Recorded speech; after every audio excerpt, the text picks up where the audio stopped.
I donated my wife's $40,000 handbag collection to charity after she'd maxed out our cards and refused to get a job. I am 38 AM at my wit's end. My wife, Brenda F. 36, and I have been married for 8 years. We don't have kids, by her choice. Before we got married, Brenda worked as a receptionist, but she quit her job shortly after our wedding, claiming she wanted to be a homemaker. I was initially hesitant, but I agreed, as long as she managed the household finances and kept things running smoothly. I work long hours as a project manager for a construction company. I make a good salary, but it's not unlimited. We live in a comfortable but not extravagant house in a decent suburb. I've always been responsible with money, saving diligently and avoiding unnecessary debt. Brenda, on the other hand, has developed expensive tastes. Over the past few years, she's become obsessed with designer handbags, shoes, and clothes. She spends hours online browsing luxury websites, and she's constantly pressuring me to buy her the latest must-have items. At first, I tried to indulge her. I bought her a few designer bags for birthdays and anniversaries, but it quickly became clear that it wasn't enough. She wanted more. She wanted the entire lifestyle she saw on Instagram and in magazines. Our credit card bills started to skyrocket. I tried to talk to her about it, to explain that we couldn't afford her spending habits. I showed her our budget, our savings goals, our retirement plans. She'd dismiss my concerns, saying things like, "You work so hard, you deserve to spoil me," or "I'll pay it off eventually," or "It's an investment. These bags will be worth more in the future." Spoiler alert, they won't. She refused to get a job, claiming that being a homemaker was a full-time job in itself. But honestly, she doesn't do much around the house. We have a cleaning lady who comes twice a week, and I often end up doing the cooking and laundry because Brenda is too tired or too busy with her online shopping. A few months ago, I reached my breaking point. I received our credit card statements and I was horrified. We were over $30,000 in debt, and the interest charges were astronomical. I confronted Brenda again. I told her that we were in serious financial trouble, that we needed to cut back on her spending immediately. She threw a tantrum. She accused me of being controlling, of not loving her, of not wanting her to be happy. She said that I was jealous of her style and that I was trying to dim her shine. I tried to reason with her, to explain that we were drowning in debt, that we were risking our future, but she wouldn't listen. She stormed off, slamming the door to our bedroom. The next day I discovered that she'd gone on another online shopping spree, using a new credit card she'd secretly opened in her name. She'd bought another designer handbag, worth over $5,000. That was it. I snapped. I waited until she was out of the house, at a lunch date with her friends, no doubt.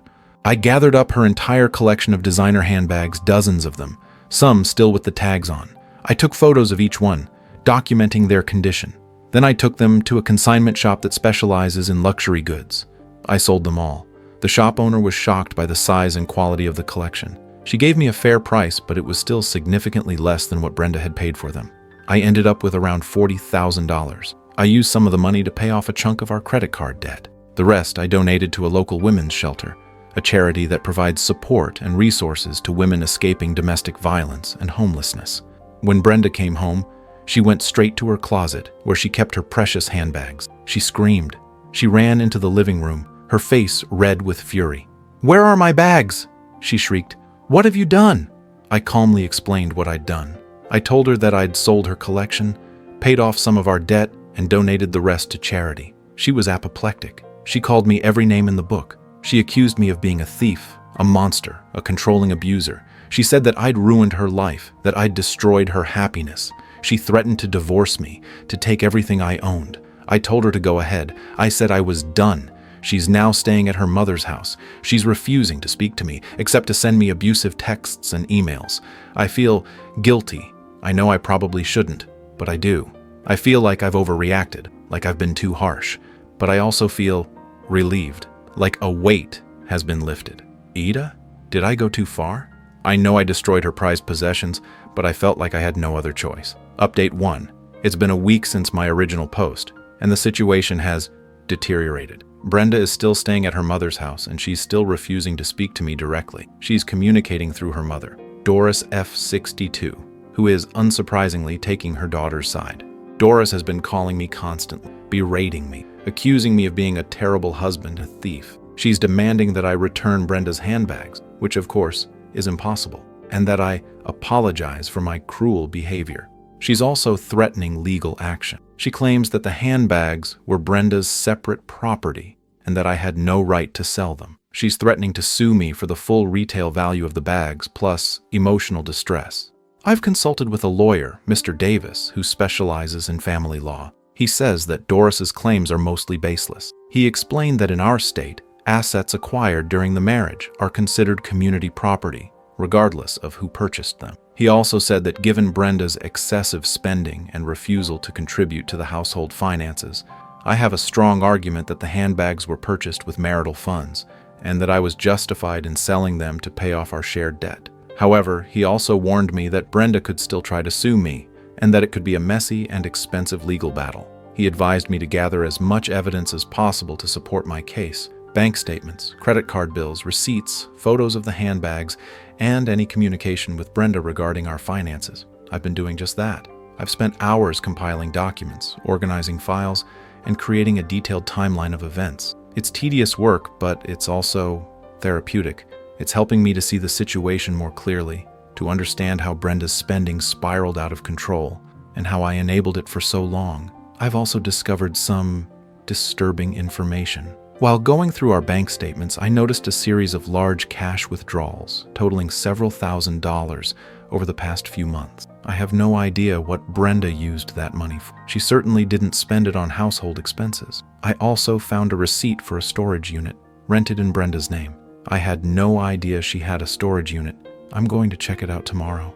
I have a feeling it's filled with more of her designer purchases, things she's been hiding from me. As for Brenda, she's been posting on social media, playing the victim. She's portraying me as a controlling, abusive husband who stole her belongings out of spite. She's getting a lot of sympathy from her friends and followers, who of course don't know the full story. It's infuriating, but I'm trying to ignore it. I'm focusing on the legal process, on protecting myself, on moving forward. I've also started seeing a therapist. I need help processing the emotional toll of this situation. I'm dealing with feelings of betrayal, anger, guilt, and a strange sense of grief. I'm grieving the loss of my marriage, the loss of the woman I thought Brenda was. The therapist is helping me to understand that I'm not responsible for Brenda's choices, that I'm not a bad person for setting boundaries and protecting myself. It's a long road, but I'm starting to see a glimmer of hope. I'm starting to believe that I can get through this, that I can build a better life for myself. I'll update again when I have more news. Thank you, as always, for your support. Update 2. I went to the storage unit, and what I found, it's worse than I could have imagined. Yesterday, armed with the receipt I'd found and a healthy dose of anxiety, I drove to the storage facility.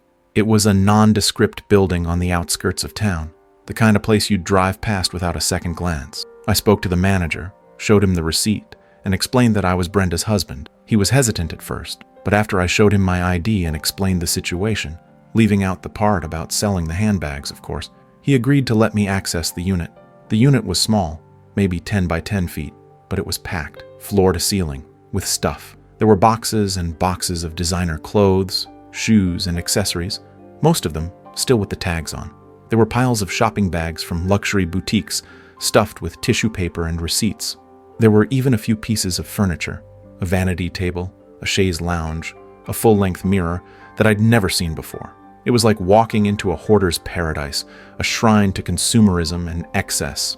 I started sifting through the boxes, my hands shaking. I found receipts for thousands of dollars, for items I'd never known Brenda had purchased. I found credit card statements, in her name only, showing massive balances and exorbitant interest charges. And then, I found it, a small locked box, tucked away in the back corner of the unit. I didn't have the key, of course, but I found a pair of bolt cutters in the storage facility's office, and after some persuasion and a small bribe, the manager agreed to let me use them. I cut the lock and opened the box. Inside, I found a stack of documents, and they revealed a secret that Brenda had been keeping from me for years. It turned out that Brenda had been working secretly, not a traditional job, but something else. She'd been working as a sugar baby. The documents included contracts, agreements, and payment records from a website that connects wealthy, older men with younger women, offering companionship and financial support in exchange for, well, you can imagine. There were photos too, photos of Brenda with various men, in expensive restaurants, on yachts, in luxury hotels, photos that made my stomach churn. There were also detailed records of the payments she'd received, totaling tens of thousands of dollars over the past few years. This was the source of the cash withdrawals I'd seen on our bank statements. This was how she'd been funding her lavish lifestyle, her secret shopping sprees. I sat there, in the middle of that storage unit, surrounded by Brenda's possessions, feeling like my world had collapsed. Again, it wasn't just the financial betrayal, the lies, the excess. It was the duplicity, the sheer audacity of it all. She'd been living a double life, right under my nose. She'd been pretending to be a devoted homemaker, while secretly meeting with other men, accepting their money, their gifts, their attention. I felt sick. I felt violated. I felt foolish. I gathered up the documents, the photos, everything. I took them to my lawyer, Mr. Davis. He was stunned. He said that this new information changed everything. It strengthened my case considerably, not only in the divorce proceedings, but also potentially for criminal charges. He said that Brenda's actions could be considered fraud, prostitution, and even tax evasion, since she clearly hadn't reported the income. He advised me to contact the police to report what I'd found. I did. The police are now investigating. They've seized the contents of the storage unit, and they're interviewing Brenda. I don't know what will happen next. I don't know if Brenda will face criminal charges. I don't know if I'll ever get back the money she stole, the money she spent. But I do know this. I'm done. I'm done with the lies, the deceit, the manipulation. I'm done with Brenda. I'll update again when there are further developments. I'm exhausted, but I'm also strangely relieved. The truth is out, and I'm finally free. Update 3, it's been 6 months, and the divorce is finally final. It's been a long, grueling, and emotionally draining process, but it's over. After the discovery of Brenda's sugar baby activities in the police investigation, things moved quickly. Her lawyer, a different one than she'd initially hired, I might add, I suspect the first one dropped her as a client after learning the truth, advised her to settle, to avoid a lengthy and potentially embarrassing trial. She agreed. The terms of the divorce settlement are as follows. 1. No spousal support. I will not pay Brenda any spousal support, given her infidelity, her secret income, and her fraudulent behavior. Second division of assets. We split the remaining marital assets 50-50, but Brenda had to reimburse me for the full value of the handbags I sold, plus the money she'd spent from our joint accounts on her secret lifestyle. This essentially meant she got nothing. Third, debt responsibility. Brenda is solely responsible for all the debts she incurred, including the credit card debt and any potential tax liabilities. 4. No contact. I will have no contact with her. The police investigation is still ongoing, but I've been told that Brenda is likely to face criminal charges, including fraud and tax evasion. I've provided them with all the evidence I found, and I've agreed to testify if necessary. As for Brenda, she's lost everything. Her lavish lifestyle, her friends, her reputation, and her freedom, potentially. She's living with her mother, Doris, who is reportedly furious with her, not for the moral implications of her actions, but for the financial burden she's now placed on her. I've heard, through the grapevine, that Brenda is trying to get back into the sugar baby scene, but that she's having trouble finding clients. Her reputation has preceded her, it seems. I've also heard that she's been blaming me for everything, claiming that I drove her to it, that I was a terrible husband who didn't appreciate her. I don't care. I'm done listening to her lies. I'm done letting her manipulate me. I'm focusing on myself, on my career, on my future.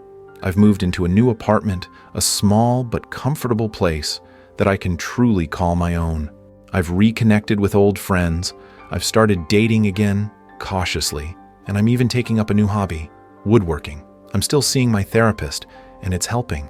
I'm learning to process the trauma, to forgive myself for not seeing the truth sooner, and to move on with my life. It's not easy.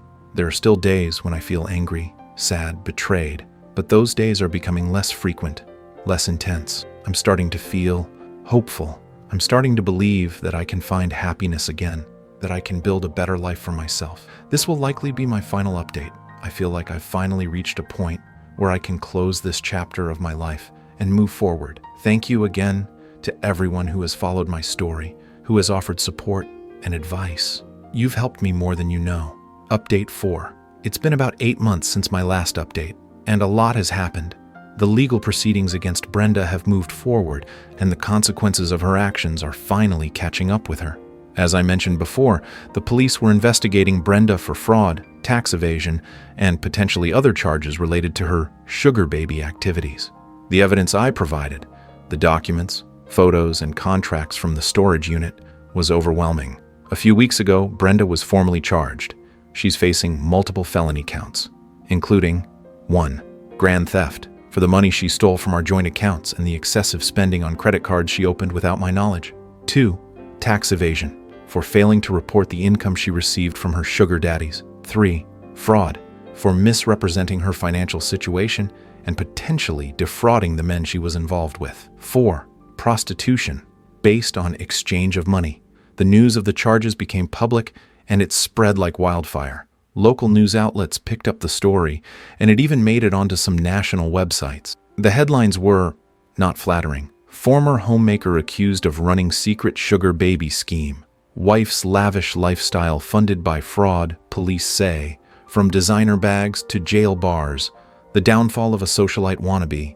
Brenda's reputation, which she'd so carefully cultivated, was in tatters. Her social media accounts were flooded with negative comments, accusations, and insults. She quickly deactivated them, but the damage was done. Her friends, the ones who'd benefited from her lavish spending, the ones who'd admired her seemingly perfect life, deserted her. No more lunch dates, no more shopping sprees, no more Instagram-worthy moments. Her mother, Doris, who had initially been so supportive of Brenda, is now reportedly furious with her. Not for the moral implications of her actions, but for the embarrassment and financial strain it's caused the family. Doris has apparently been forced to sell her condo to help cover Brenda's legal fees. As for me, I've been trying to stay out of the spotlight. I've declined interview requests, and I've avoided social media. I just want to move on with my life. But the public shaming of Brenda, it's been difficult to watch. Even though I despise what she did, even though she betrayed me in the worst possible way, I don't take any pleasure in her downfall. I've been focusing on my work, on my new relationship, which is going well, thankfully, and on rebuilding my life. I've also been attending therapy regularly, and it's helping me to process the trauma and to move forward. Then, a few days ago, I received a phone call from Brenda. She was calling from jail. She'd been denied bail due to the severity of the charges and the risk of flight. I almost didn't answer. I didn't know what she could possibly want from me, but curiosity and maybe a lingering sense of obligation got the better of me. I answered. Her voice was different, subdued, defeated. She sounded broken. "I need your help," she said, her voice trembling. I was stunned. "Help? After everything you've done? Why would I help you?" She started crying. She said she was scared, that she didn't know what to do. She said she'd made a terrible mistake, that she'd ruined her life. She said she was facing years in prison, that she'd lost everything. She begged me to forgive her. She begged me to help her get a lawyer, to help her fight the charges. She even said that she still loved me, that she wanted to make things right. I was torn. Part of me wanted to hang up, to tell her to rot in jail. Part of me wanted to scream at her, to unleash all the anger and pain I'd been holding inside. But another part of me felt pity. I saw a glimpse of the woman I'd once loved, the woman I'd thought I knew. I didn't say anything. I just listened. She kept talking, rambling, pleading. She said she'd do anything at all to make amends. Finally, I said, "I'll think about it." I hung up. I don't know what I'm going to do. I don't know if I can help her, even if I wanted to. But I also know that I can't just ignore her plea. I can't just pretend she doesn't exist. I'm going to talk to my lawyer, to my therapist, to Sarah, my girlfriend. I need to figure out what the right thing to do is. It's a complicated situation, and I'm not sure there's a clear answer. I'll update again when I have more information. I'm confused and conflicted. Update 5. After a lot of soul searching and after consulting with my lawyer, my therapist, and Sarah, I've made a decision. I'm not going to help Brenda financially. I'm not going to hire her a lawyer, or pay her bail, or contribute to her legal defense. It's not an easy decision. I know she's facing serious consequences, and I know she's scared. But I also know that she's responsible for her own actions. She made her choices, and she has to live with the consequences. I can't keep bailing her out. I can't keep enabling her behavior. I can't keep sacrificing my own well-being for someone who has shown me nothing but disrespect and betrayal. My lawyer, Mr. Davis, agrees with my decision. He says that Brenda has a public defender assigned to her case and that she'll have adequate legal representation. He also says that any financial assistance I provide could be construed as an admission of guilt or responsibility, which could complicate the ongoing legal proceedings. My therapist, Dr. Lee, also supports my decision. She says that it's important for me to set boundaries, to protect myself, and to prioritize my own healing. She says that I've been codependent on Brenda for too long, and that it's time for me to break that cycle. Sarah, my girlfriend, has been incredibly understanding. She listened to me, supported me, and offered her perspective without judgment. She says that she trusts me to make the right decision, and that she'll stand by me, no matter what. But I couldn't just leave it there. I couldn't just turn my back on Brenda completely. I decided to write her a letter. I didn't send it directly to her, of course. I sent it to her public defender with instructions to give it to her. In the letter, I explained my decision. I told her that I couldn't help her financially, but that I also didn't hate her. I told her that I was still angry, still hurt, but that I was also trying to forgive her, not for her sake, but for my own. I told her that I hoped she would use this opportunity to reflect on her choices, to take responsibility for her actions, and to make a positive change in her. I told her that I wished her well, but that I needed to move on. I ended the letter by saying that I would not be contacting her again, and that I hoped she would respect my decision. It was a difficult letter to write. It took me several drafts, and I cried through most of it, but it was also cathartic. It was a way to express my feeling, to set boundaries, and to finally close this chapter of my life. I don't know if Brenda will ever read the letter. I don't know if it will make any difference to her, but it made a difference to me. It helped me to find a sense of closure, a sense of peace. And then something unexpected happened. A few days after I sent the letter, I received a package in the mail. It was from Brenda's mother, Doris. I almost didn't open it. I figured it was just another attempt to guilt trip me, to manipulate me. But something told me to open it. Inside the package was a small wooden box. It was familiar.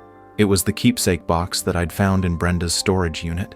The box that contained the documents revealing her secret life. But there was something else in the box now. Something I hadn't seen before.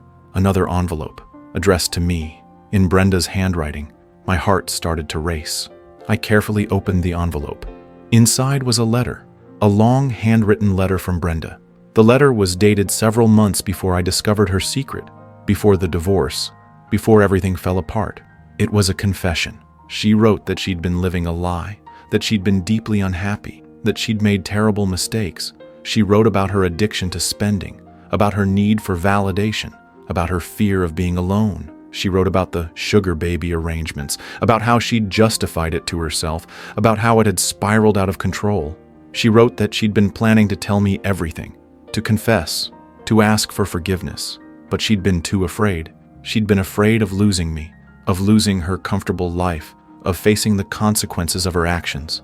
She wrote that she loved me, that she was sorry for hurting me, and that she hoped someday I could forgive her. She ended the letter by saying that she was going to get help, that she was going to change, that she was going to try to become a better person, but she never sent the letter. She never told me the truth. She kept living the lie until it all came crashing down.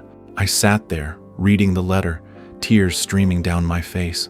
It was a revelation. It didn't excuse her actions. It didn't erase the pain she'd caused, but it did explain things.